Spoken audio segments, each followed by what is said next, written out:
At the beginning, I would like to say how the topic of this presentation came to life, because the first part is a paraphrase of one seemingly simple, but in fact, one of the most amazing questions that I received as a lecturer. It happened last spring when I gave a guest lecture at Nova University in Lisbon. The course was Musical Theatrical Spectacle, and I played Jasna's piece, Opera of Things. And during Q&As, a student asked, "How do you know it's music?" So I have never had a single doubt whether that piece is or is not music, but I gave that question serious thought, and we are here today explaining how it is music. Now I will rephrase that question and ask you, is this what you're about to hear, music? So I would like to ask you to scan this and to, it will take you to a short Google form that I would like to fill out. It will be anonymous, and it will not be used in any subsequent research. It is just for me and Jasna to have feedback on this really unique artistic expression. So what you will watch is the plasma light and remote control love duet.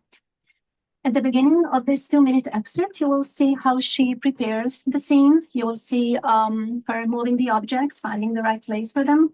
Then after approximately 30 seconds, the duet starts, and then you will see her moving the objects again and preparing the stage, the operatic stage, for what comes next. So have you all had it? We've got it? Okay, good. So yes, pay attention to how the sound of the remote control changes when she moves it from the coils and then brings it closer to the plasma light. So here it is.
Okay, so that's the first one today.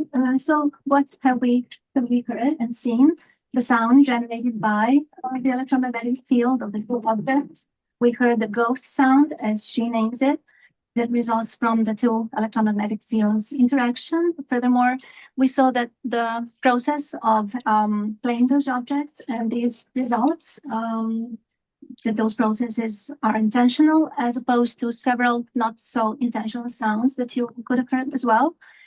And those sounds that preceded and followed the duet.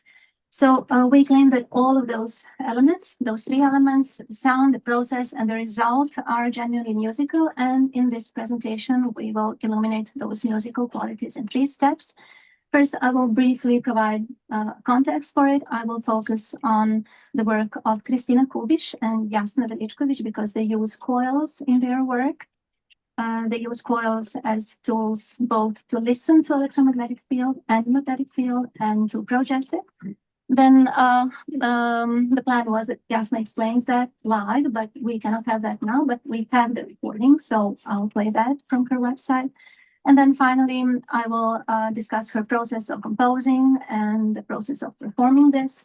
And on two examples, I will show you how I see that musical flow is musically logical. So I'll explain a bit of analysis in a way. So why is this connection between electromagnetism and music so intriguing? They are both powerful and omnipresent. I will not argue that music, like the electromagnetic force, keeps the universe together, but it did bring us here today. So it's powerful enough because of the uniqueness of the experience it implies. And electromagnetism is more of a general phenomenon, unless it shows how our brain works or something like that. So despite its omnipresence, its modus vivendi is silence. We enjoy many of its favors, but we do not want to hear it at work. Imagine hearing everything around us today, or imagine hearing your own electromagnetism. That would be something, hearing that all the time. Contrary to that, music's omnipresence is founded on it being audible. So we enjoy it precisely because we do not hear the paths through which music reaches our ears. And Kubisch and Veličković give sound to those paths, and they do it in a musical way. The early explorations of electromagnetism in music started at the beginning of the 19th century, but it was in the 1920s, in the context of avant-garde fascination with and the drive for new sound, that the electromagnetic field started to make itself audible. The invention of the theremin, as you can see here, named by its inventor, was an important landmark. It has two antennas, as you see, and as the hand approaches, the vertical one, the pitch changes, and the horizontal one is for the dynamics. And in the recordings, in just a few seconds, you will see Clara Rockmore performing on it as the first virtuoso on the theremin and a longtime collaborator of Leon Theremin. So let's hear what it sounds like. I have it here.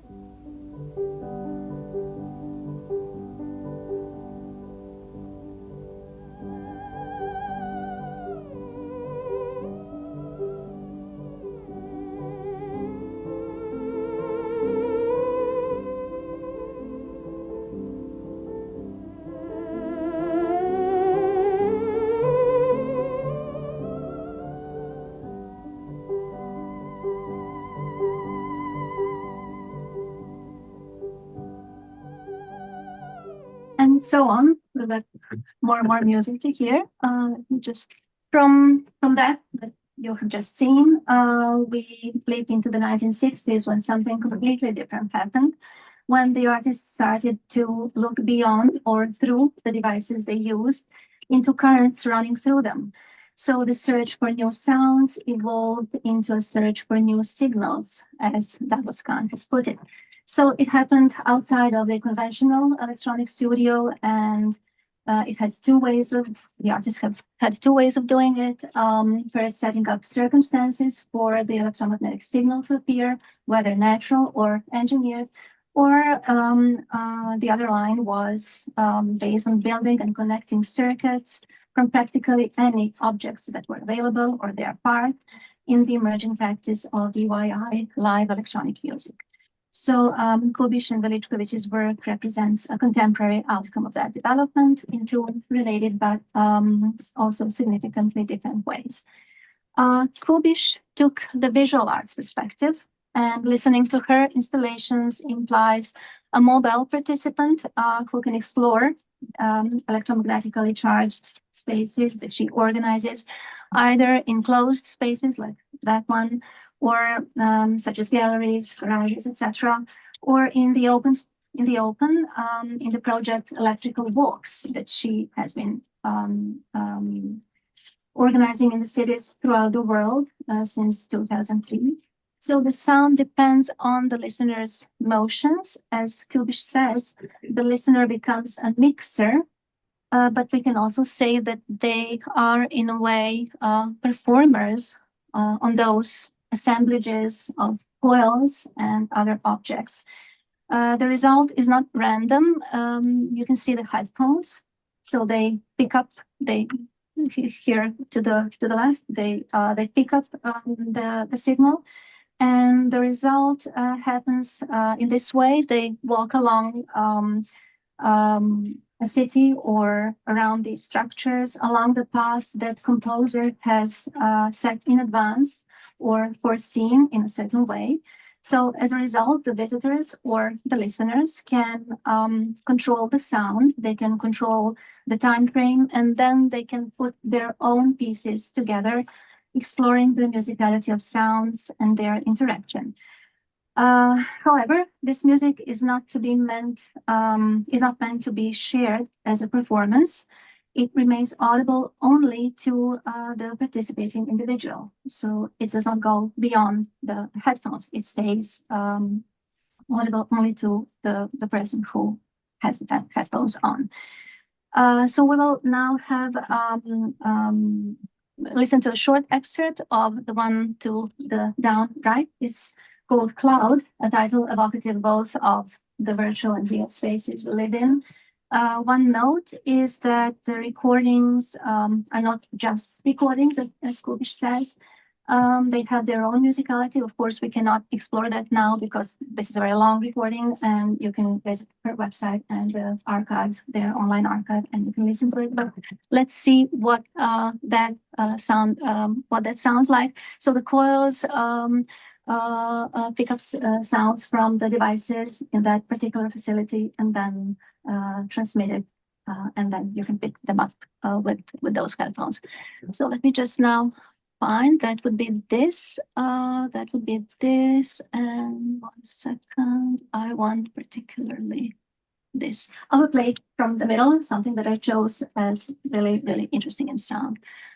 So let's go.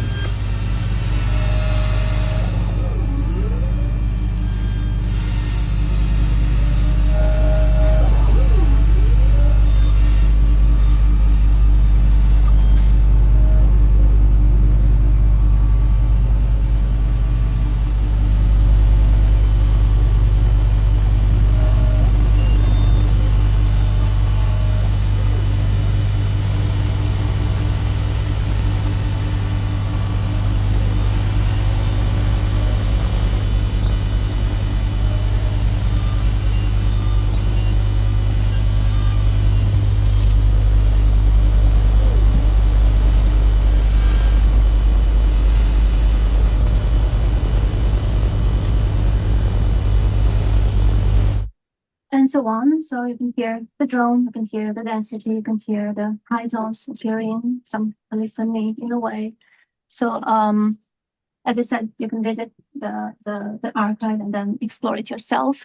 And there is also an online map which you can use and make your own music if you wish. So let's get back to this. On the other hand, Jasna Veličković stepped into the field of musical experimentation. Her path can be summarized in 4 steps. So the first one would be was the exploration how to play the instruments without touching them. So this is one of her setups of the percussion instruments, and then there always is, of course, the scheme that shows how everything is connected. So the coils, you can see them over there, and then you play the kumbira, and the other one placing the coils above the instrument. We will not listen to that. We'll listen to different examples, the ones that really show the sound of the electromagnetic field. Then the second one, the second step happened by accident when she discovered the world of magnets. So here are the main characters, one of the main characters today. It happened when the magnet fell on a coil that had previously been prepared for one of those performances on the instruments that were meant to be played without touching. And then, exploring that sound, she gradually came to a construction of the Velicum, the new instrument that consists of a metal plate, as you can see, and they're in front of Jasna, and on which magnets are placed in such a way that they form individual structures. So you can see different shapes. They are made of different materials. She will explain that more. And here, this is a setup made for her first piece from 2014. It's called Sun. And there you see they have their names, pretty evocative maybe, that Jasna gave them. And each one of them has its own distinct sound. The other one, the setup for the opera of things that we heard an excerpt played on plasma light and remote. This is the setup for the Velicum within the same piece. So you see another set of combinations, and there the beast that she was trying to show us. So that's what we'll hear in a minute. Then thirdly, after that, she introduced another element in her work, and that would be silent objects, discarded devices that we do not use anymore, that you can buy wherever. And then she gives them new life. So this is a setup for her piece Remote Me that I will discuss a bit more in detail later. For 2 remotes and 3 coils. As you can see, the coils can be placed on the board, and then you move the remotes with your hand, or the coils can be moved and the objects can be not movable. And then one more would be this. This is a highly complex setup, the Velicum. So this is the one which you saw at the beginning, and it has the Velicum in the middle, and then 2 ventilators, plasma light, 2 remote controls, virtual keyboard, adapters, bed detector, and a series of electronic devices that are necessary for live performance and for hearing on 2 channels separately. That's also an element of that. And so that's her table for the opera of things. And then the last 4th step is this one, when she introduced or reintroduced traditional instruments in her work. This one shows how she prepared the hyper organ in Orchel Park, where she worked a couple of years ago. So how she prepared and put coils inside the mechanism, inside the organ itself.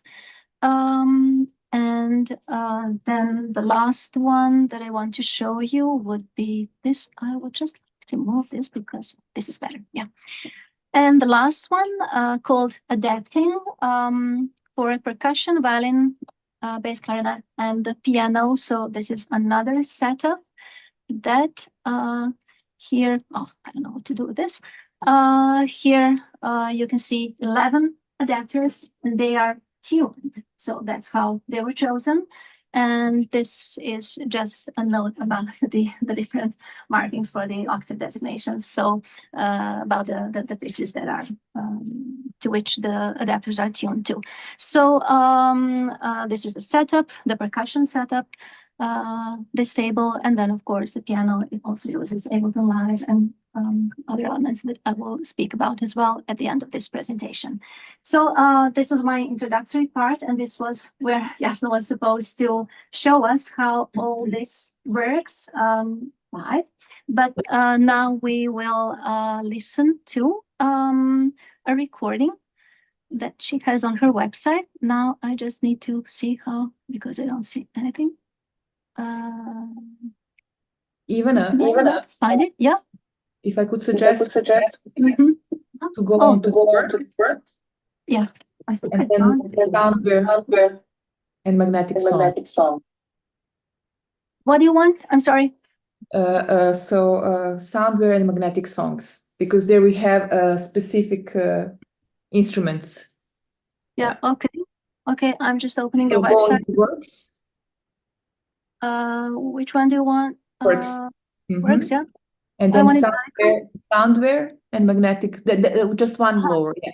Oh, And that you want this one. can- Okay, you good. can Oh, present heavy metallicus, for example. okay, so let's listen to let me just move this. Okay, so let's listen to it. And should it? Okay, let's I do could this. explain.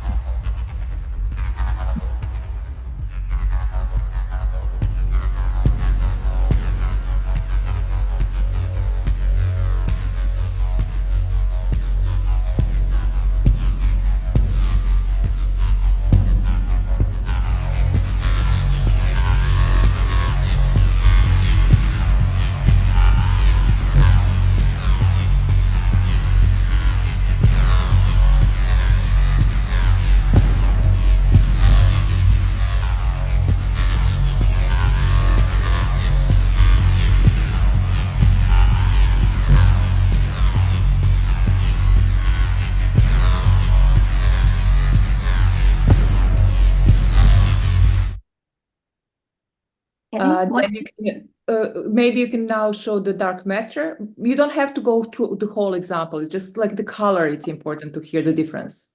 Okay, a bit shorter. Okay.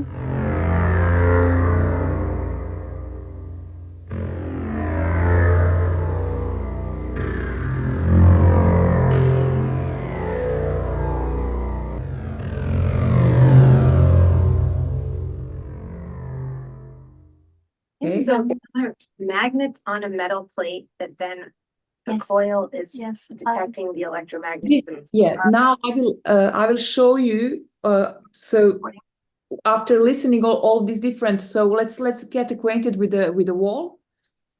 Okay, there is recording, so we'll show the Velican later, right? Yeah. Mm-hmm.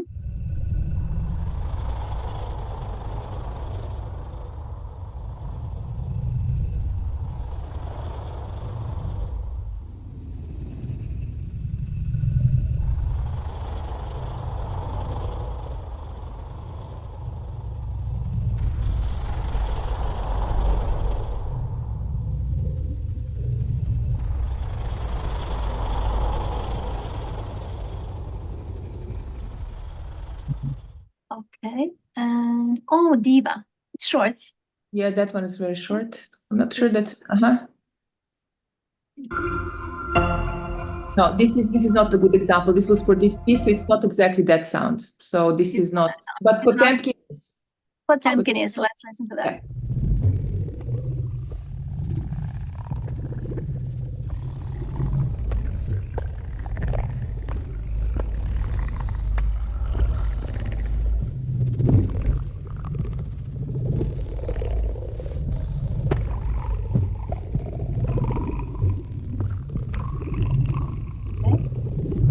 Yeah. That's that. And maybe we should play the Velican now, the recording, the video. Okay, maybe a few seconds, yeah.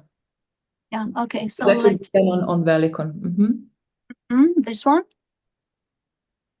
Okay, so now you will see how it's all done.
would this be? Yeah, that's perfect. Okay, now this was Jasna's part. Yeah. So basically, what I'm doing, it's pretty simple. I decided to take these two coils. They're really coils. It's a copper wire around the metal core. So it's nothing else but copper coil. So like in the last video, it's the way I actually play with the coils. The coils are indeed just a copper wire around the metal core, and it gives us the possibility to hear the electromagnetic fields through the induction. And the amazing field of magnetism can be heard through the Velic instrument that I build up, which I also call as a sound Lego. Because different shapes of the magnets that I'm using are possible to constantly change into new positions, new variations, and then I could create really different textures and use them in the musical terms in reproducing the specific textures or even the different pitches. So we had like this small combination, which I called heavy metallicus. But I could, for example, by adding a few more magnets next to it, I could have the semitone higher or lower, depending like which position I put in, how many magnets I put on it. So it's kind of possible to tune in a small scale around. Then the instrument that was not born yet, is this instrument here. It's called, which I called Beast. In this one, I put the metal plate, actually the saw on top, so it can really vibrate a lot and resonate. So the movement of the magnet will be really strong and full. So it gives me a very long resonance sound that I then pick up with the coil. The whole coil putting in two hands is also, we could not see it on a video. By then I was using coil only in one hand, but lately I discovered that I could control two coils in two hands. And what is really nice to then put them in a stereo, so that one coil is completely listened from the left side, left speaker, so it's more connected to the movement that I'm doing with the left hand, so that the sound goes from this direction, or the right hand, so that the sound goes from, but then at the end, because of the movement, constant movement above the place, the sound starts to really go around. So I put this other element of listening, because I'm moving constantly through the space, and this is how the space is also like moving through the sound. What is really interesting is that I actually see those two coils as extended ear, because I'm listening and I'm choosing and I'm picking. So I'm triggering those magnets. So it could be like seen as, for example, violoncello or any bowing instrument. Let's say the string is the magnet. The bow would be the coil. And of course, in this case, with one hand, I need to make the movement, because without the movement, there is not much happening, like with any other instrument. So we need the movement in order to produce the vibration, and therefore then I'm picking and choosing the sounds I want to hear, or that's now as a performer. But at the beginning, when I was starting to build the thing, I was just like curious to see what is in front of me and trying all possible combinations. I really saw it as a Lego. So I was like, oh, let's try this and this and that. The nicest part is that there always needs to be some magnet which is like in a round shape, so that it can move. So that the block magnets, they're always very stuck. They're neodymium magnets, and they're really strong. Like it really takes, like I cannot, like I'm pushing now really like with all of my force, but I can't really put it away. While the ceramic ones are really light, and that gives a variety in the frequencies that will come through. And maybe this is why today we can't hear, though I don't think that's the reason, because it is possible to hear those sounds through the Zoom. So this world is extremely rich in the combinations, because as many combinations there are, like even the shapes are like the block or the cube or the you can make any possible figure. Like again, if I think of Lego, it can be a castle, it could be a human, it could be just a landscape. And this is what you heard, for example, with the wall. This magnet, it's a block magnet, and then on top it's a big magnet sphere, and that gives us this beautiful motion and like very strange way we sound, while the dark matter is really boosty in the low frequencies. And then I could also use it because of the movement. It becomes a rhythmical instrument, so I could make the rhythms with it. So there are like some sounds which are more textural that I use differently than the ones that I can create the rhythms and even polyrhythms and use all of the other elements from music that I was trained to work with.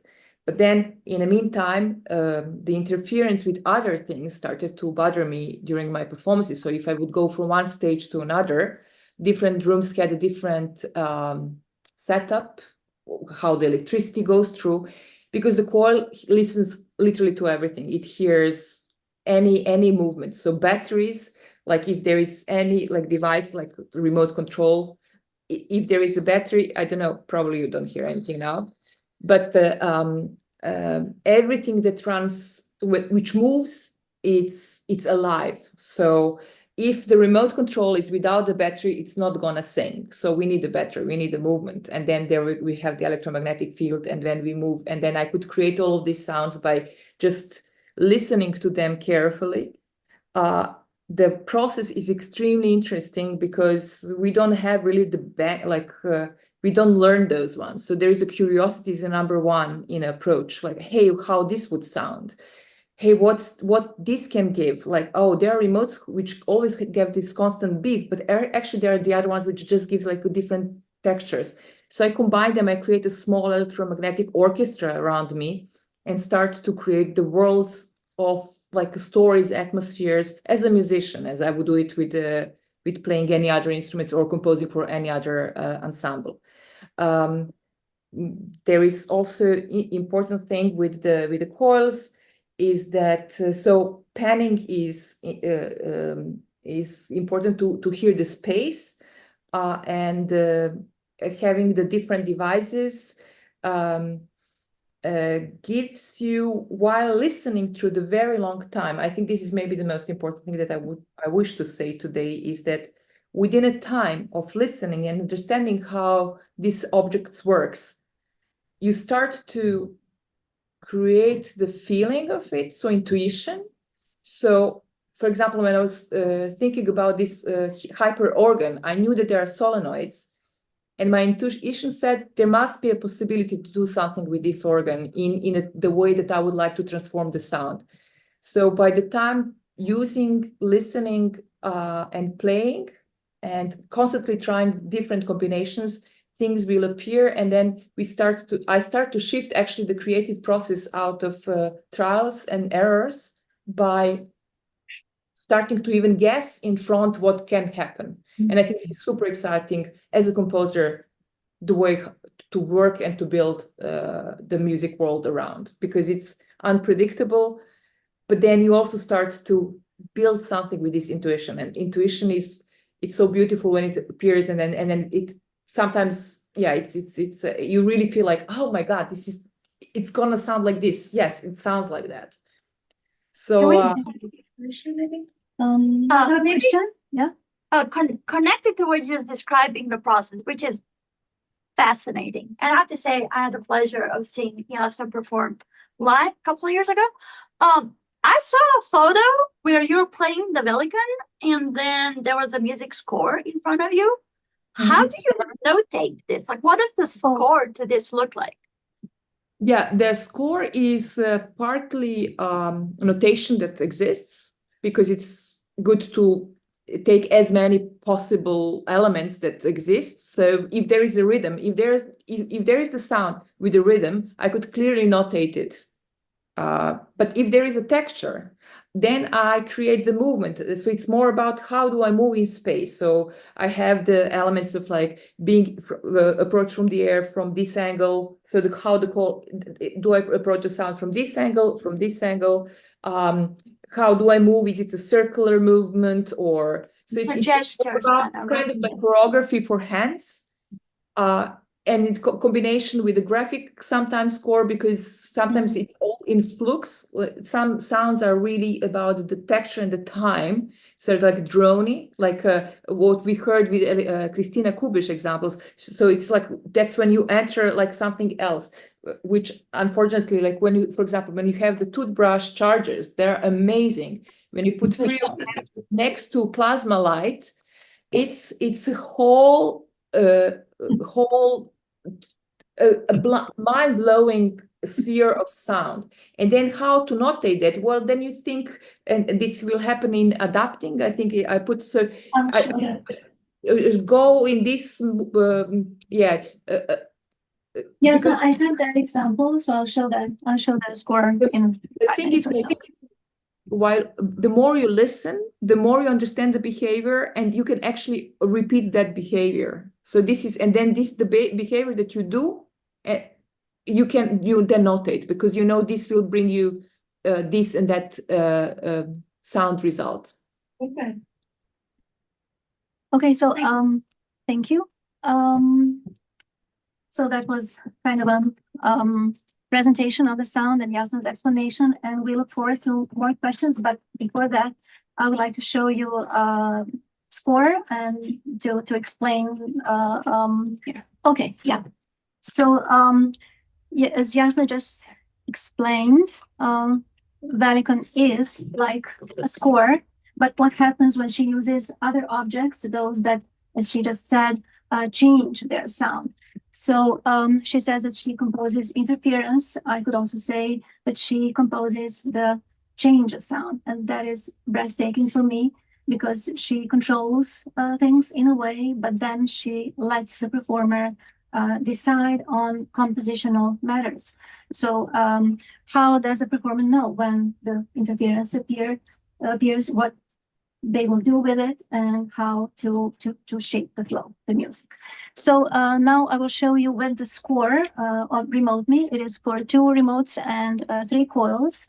You will see the notation, and I will show you how I see that musical flow. There will be scores, but you do not have to read them. They're not musical states, just lines for the coils. So you will see that. So let's see how it begins, and then I will explain several moments there. So Remote Me, played by Marijn Korf de Geertz or something. So let's hear that. There it is.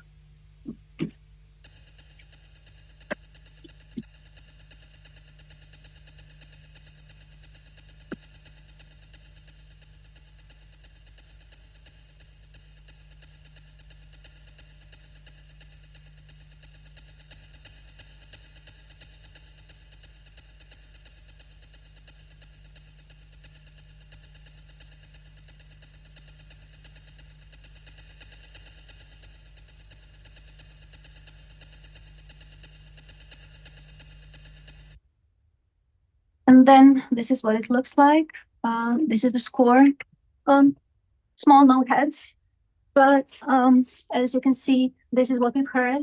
So these are just groupings, and it goes down, bum, bum, bum, the boss, and then dun, dun, dun, dun, dun, dun, and so on. And so what do we have here? I see that here we have only 1 coil. You see 1 line, note has 1 line, then note has 2 lines, then note has on 3 lines. So I see 3 beginnings there. And then we get the rhythm between the 2 coils. Here, the most basic one, and then here, elaborated. And then here we've got fragmentation 4 times, 2 measures, then here fragmentation as well, but in more complex rhythmical structure. And then we have all that here again for the 3rd time with 3 coils. And this is the moment when the second remote approaches, and then interference begins. So we've got 3 endings as well of that process. Here, pretty sudden. We've got here the one I will play that for you now. So you can hear that diminuendo, and you will see the hand of the performer going up. So that's that moment. And then at the end, the ending of the whole piece that is supposed to be the most conclusive one, we see here fragments, and we see the repetitions 4 times, 8 times, and then X times. So that means that the performer decides how do they know how much is enough, how long is enough, and what sounds saturated enough or strong enough so that it should be stopped. So when does the composition end? So here I don't know, may say I see some variations or something in this piece. But what's more important, there are three flows that add up like a spiral motion. So that's why it is music. It is musically organized. It has all that music has. And it has the flow, it has the time, the organization, the dynamism, the goal-orientedness. So that's all that music always has, but in those sounds. So let me play. The first one will be this segment. You will hear those the fragmentation and a very intensive rhythm. So let's hear that. I have several short examples now.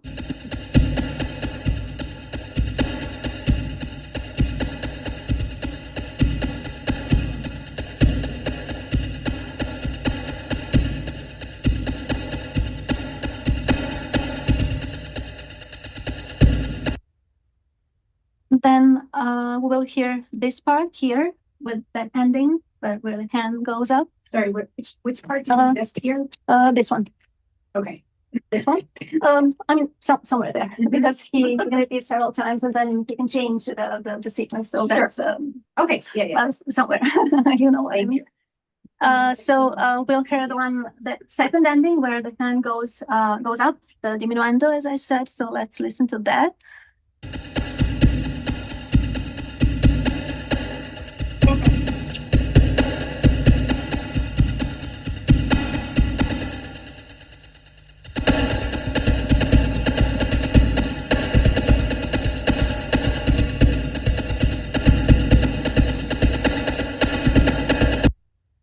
Now let's hear the ghost sound. We'll hear the ending of the piece somewhere here, because he can choose the measures that he will play and number of times. So let's hear performing and in fact composing at the same time. So this is.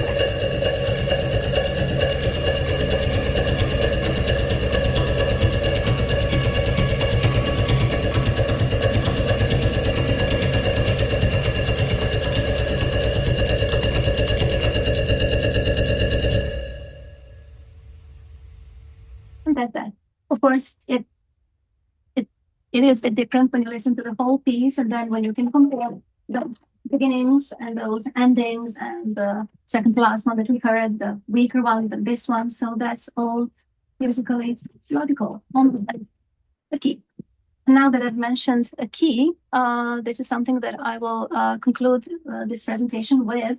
This is an example of adapting a piece in which she combined all of those devices and classical instruments, the piano, bass clarinet, the violin, and the whole percussion setup. So here you can see, and the tuned adapters, 11 of them. So you see here the notation. It is verbal, graphic, of course, and then it shows the movements, what the performer should do. And then there usually is a volley, the loop that goes on, and that serves as a kind of an orientation in time when and how to do things.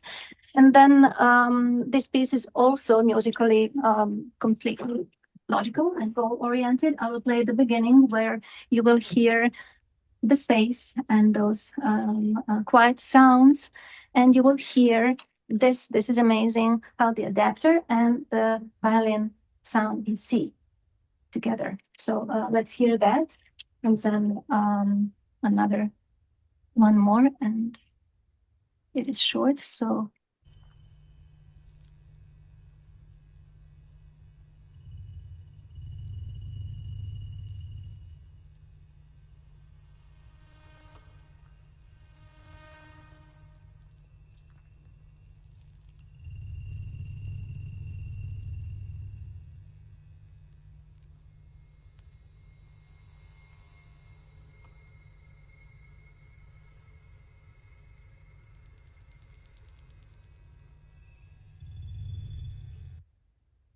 That's a short one.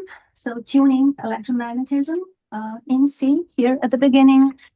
And now for the end of this presentation, the way this composition ends. So it starts like this, out of nowhere, somewhere. It's not determined in a way. And then through a process, they all come to G minor. So you will hear G minor here, and you will see how all these devices can be not only rhythmical, but melodical as well. So let's listen to this. Oh, where is the?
Thank you.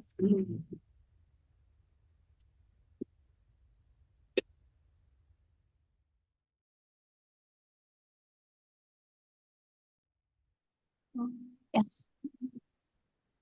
So a little bit. It's amazing. Can you mimic musical instrument sounds if you match that kind of frequency? Because when you're playing with electromagnetic waves, there are obviously certain frequencies that will sometimes match. For example, you showed how C, like C was matching with the C of violin. In that case, can you mimic certain musical instruments, certain sounds using this technique? Wow. That's for Jasna. Can you mimic? It's the overtone sequence, the way the overtones are emphasized. That's how you recognize what instrument it is, you know, like clarinet or whatever. So they would have to, Maybe it's not. they would have to imply some different overtones in there and emphasize those. I don't know how you would do that with Magnus, but maybe you could. But I think the question, yeah, please. If you want to repeat the question, that would be good. Like, what is the Question was, can you mimic instruments with electromagnetic sounds and how? Actually, for example, there is a low adapter sound that really sounds for me like a clarinet, especially when you tune it, like if you record it and you tune it like if you pitch shift it, so you change the pitch, then it's completely a clarinet sound. But what I'm really interested in this piece, I just collected all of these different adapters, and I was listening to them, and then I created this sphere, like harmonic sphere around them, which was like having like the G minor, E minor. So yes, some sounds are really close to each other. To the high pitch violin with the high frequency adapter, really they're almost one of the kind. So when the melody goes from adapter into the violin, you don't even hear the difference, you just see it. So there are like some sounds that really have a lot in common, like the harmonics that someone just mentioned. Yeah. But it's this piece is called Adapting because it was about trying to find the mutual like togetherness in abandoned e-waste and ensemble, like the acoustic instruments. That was so adapting to each other, like like in kind of dystopian future when everything is like nothing is in there, like just some trash and few acoustic instruments. That was adapting to each other with the Some sound. nostalgia. Yeah. Yeah, the end is very nostalgic and playing together. Yeah. Physical, getting back technology to the body. I think one more. Well, I was just gonna say, in keeping with the theme of the, the main question, is it music? And according to the filtering software, it's not. It's being cut out because it's electrical sounds that are often considered just interference, but of course, using them as music, it's obviously music because the computer just doesn't know it. Yes, the computer doesn't know it, but it's good that we do. So, yes, I think, you want? Oh, please, go ahead. Oh, okay, so. Mine was a simple question. If you could just remind us, when we watched a segment from the Velikan piece, the increase of dynamics, so it's a huge change in the level of loudness. It was very impressive. How do you achieve that? Like It's it was force. such a full sound. Yeah, it's force. It's a movement. It's on a piano you can go from piano pianissimo to fortissimo. Same with Velikon. It's really the proximity, how the coil is further away from the magnet. Okay. It takes a lot of virtuoso practice and hours to really control these movements. Yeah. Because I've tried. But it's really like acoustic instrument, really, like you can, push the bow like really loudly and then you have a very loud sound. And then the physical space becomes another element of music, as with audibles or whatever.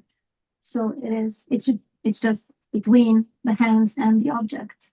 So what I found is with adapting, because this was beautiful, what you touched. It's at the end, it's not the objective listener, like the recording, but it's a human. So when I was just playing these adapters, I had all of these references, the past, the human, the melodies, the folk, which came in front of me because I was going through my own body full of references and listening to it. Then I found this absolute harmony between the adapters and these free instruments, because they sync to me, like they kind of open their heart to me, and it's like there was like this thing. And I think it's because we have all of these possibilities to connect and to use each of us really personally, like the past that we went through, and then the music. So it's, in a way, this approach is really mirroring what's in there, and you just like, I'm searching and then it triggers me. So not to mimic the other instrument, but to mimic the mood, to mimic the expression, to make the emotion, and eventually to come to the place that it becomes like a work of its own. Did the sounds that your instrument created lead you to find any new sounds for the ensemble of acoustic instruments? So like the mimicry going the other way, perhaps, or the relationship? Yeah, I thought, because of course it's very like, it's super rich, the electromagnetic field, but sometimes, I mean, it's so easy to just make, like, to write notes to a violin and they play and then there is a sound. So it's like, it's really different approach. So sometimes I'm missing to have like these extra elements, and then I'm inviting other instruments to play along. But sometimes I don't need them. So it's the process itself. It's really varies from piece to piece and the needs that I have. With adapting, I really wanted to merge. I really wanted extra that I can get, which exists in electromagnetic fields from what I was listening to. But then it would be it's like a small line on a very like aquarelle, and then you put just like a tiny line, which gives like, this is sharpening how you listen to it. Do you have pieces oh, sorry, please go ahead. No, go ahead. Okay, I just had another question that popped in my head. Was, you have pieces for multiple keep performers on electromagnetic instruments, Mhm. like multiple use? Um, so because the nature of my work is very experimental, and I know that I could spend a lot of time on my own, and I love it. So from the practical reasons, there are a lot of pieces that it's only for a solo, but right now, then my next project is for free performers, so it will be a group, and then and instead of having one, like each instrument will have its own character. So I will create characters, individual characters, and yeah. But it's because these people, they really wanted to work with me, so I know that they also want to spend time with me. Yeah. I have a question about what you mentioned, goal orientation. Okay. I'm a psychologist, so I'm but in particular, I'm intrigued to try to understand. So on one hand, you may give instruction and you have something, a transcription of the piece. But on the other hand, it seems that there's a lot of room for improvisation. So what is the role of improvisation in your piece? And I would like to understand the balance between goal orientation and actual improvisation. For example, more specifically, is if I go to two of your concerts, which is, it could be the same, will I have the same experience? I mean, or will be totally different? Totally different. So, so there is a world of the sounds that I'm creating, but each composition has a different mind setup. It's a creature of its own. It has its own understanding and the behavior. So, for example, the organ piece, please, if you can have a look, you can listen to it, but there is a notation, and also we know in organ music, there are a lot of codes there. Like the score is not 100% written out. The organist is the one who is actually like figuring out registers and other things. So, and also there is not one score genuinely that is 100%. It's not a MIDI, it's not digital, it's not machine performed. So just as an experiment, I took the same piece, Prelude by Bach, C major. I put different performers, pianists at the same time, and you got Steve Reich, basically, the phasing. Like, it's crazy.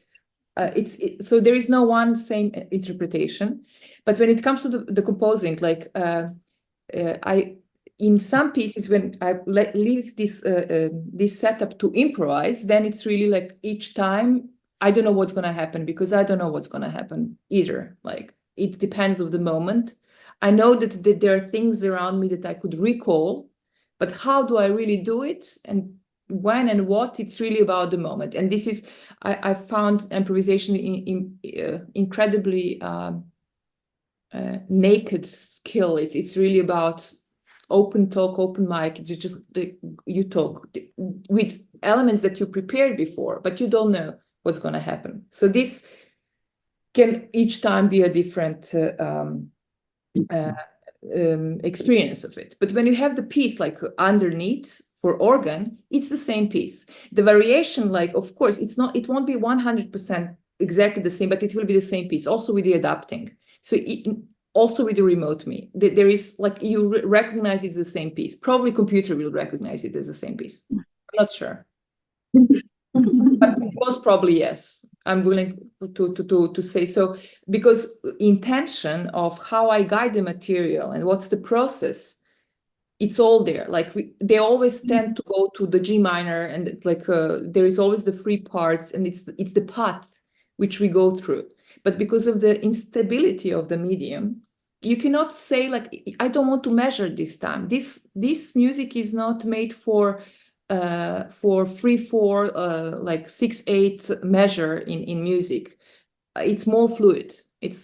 And I accept this medium as such. So I'm not trying to put it necessarily into the grid, existing grid. I let it listen, and then still I try to organize it and put it in a compositional way.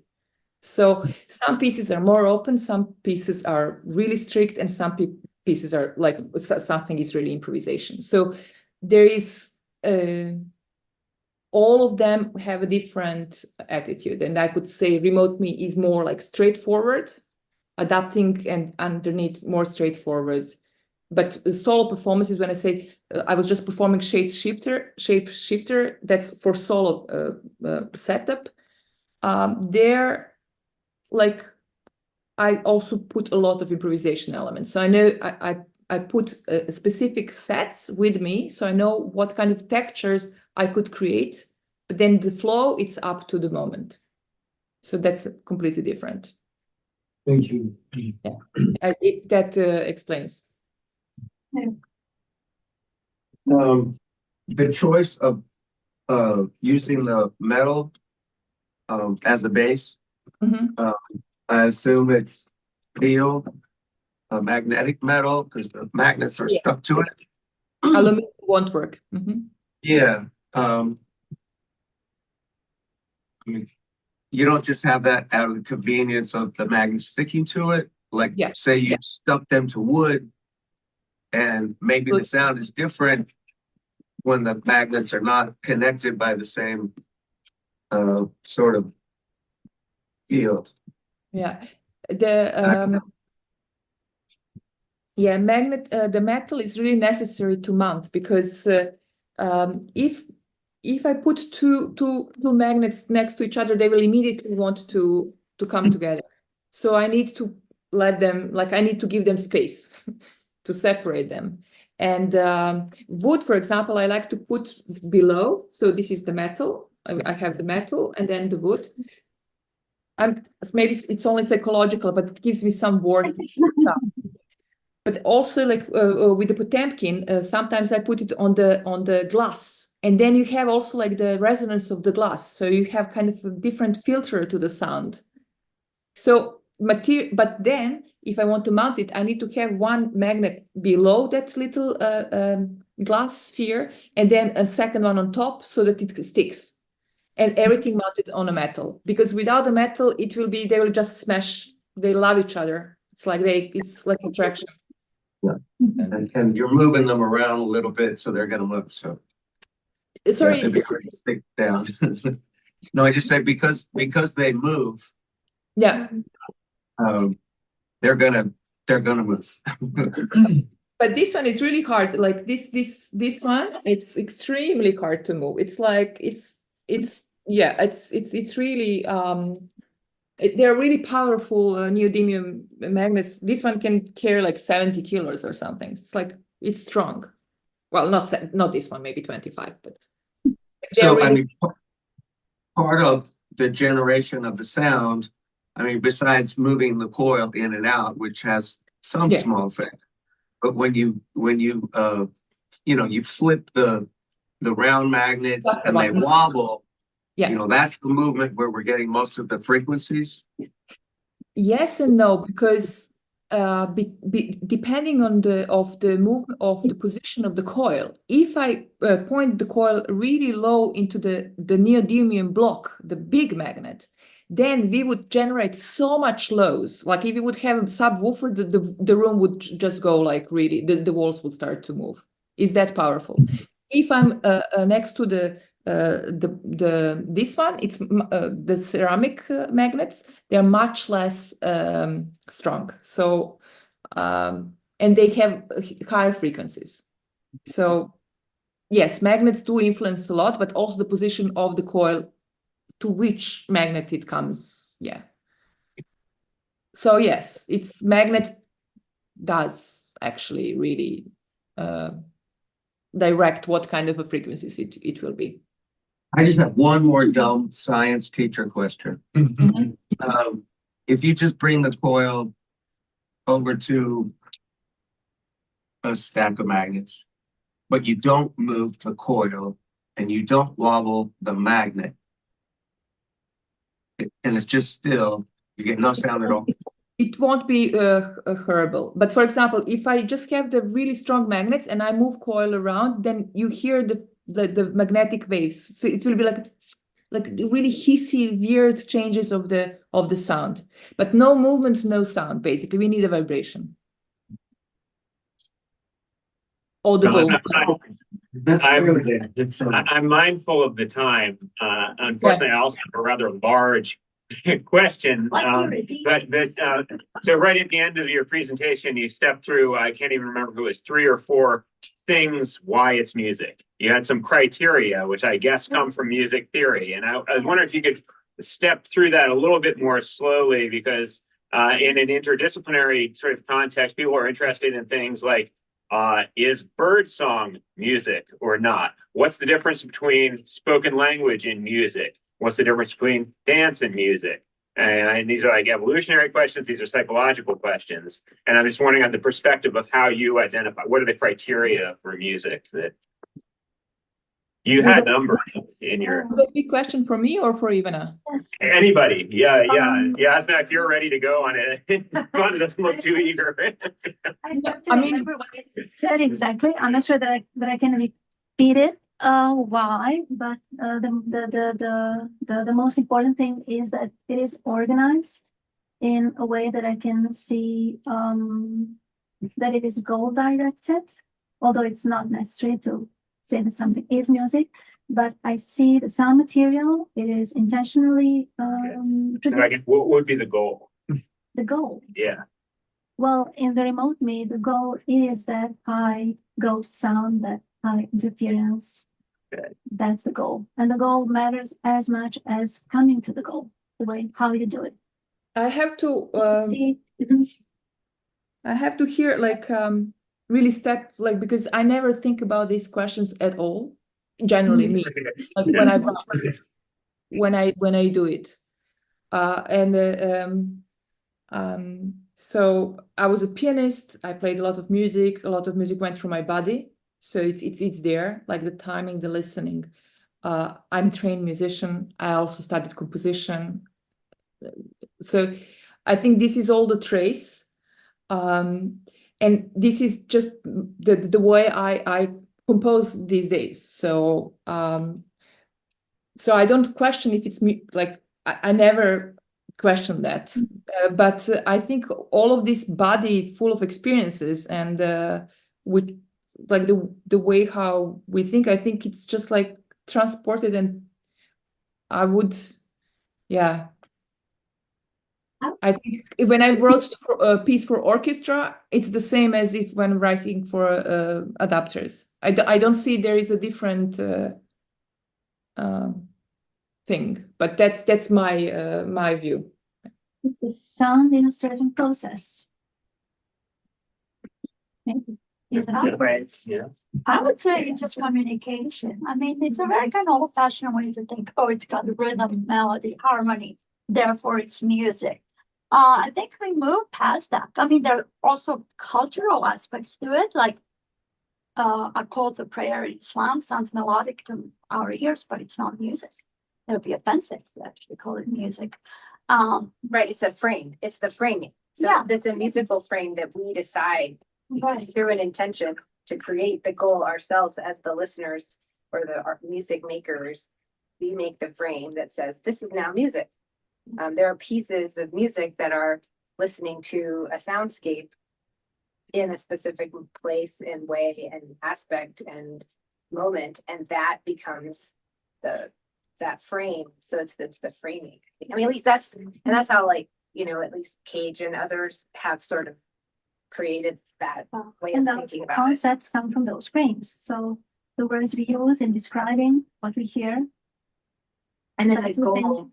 the goal emerges perhaps in the frame, but I don't know. I don't know about the goal. I have questions about the goal. I think it's communication. Do we hear something? Is it telling us something? Are we interpreting it that some way? Then check mark. It's gonna have what we define, as a musical sound or music.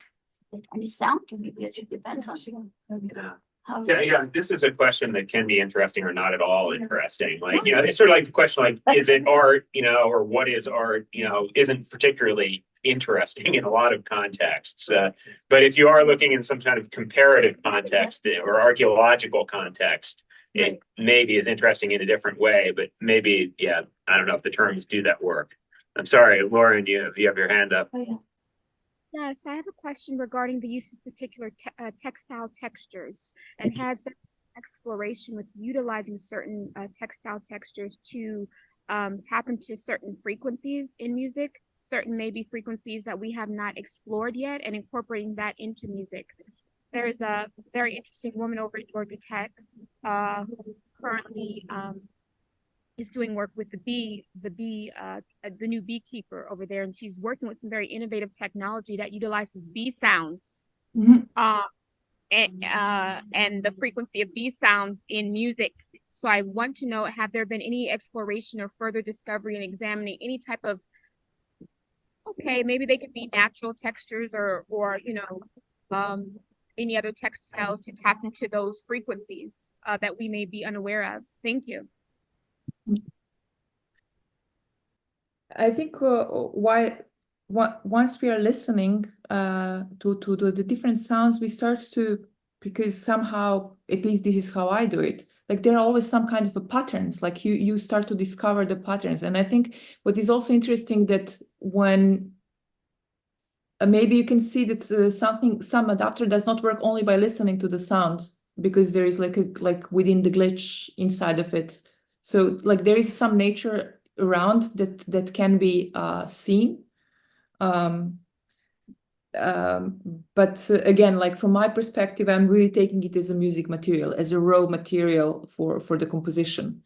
Though the field is growing and paying attention to the sounds like that are like less audible or not audible, it's definitely there as a subject, and I think it's a wonderful way to expand the listening and what music can be eventually. Yeah. Well, perhaps we should release you now. Thank you so much for joining us. We really appreciate it. Yes. Thank you for having you, and it was very dramatic afternoon, but I enjoyed it.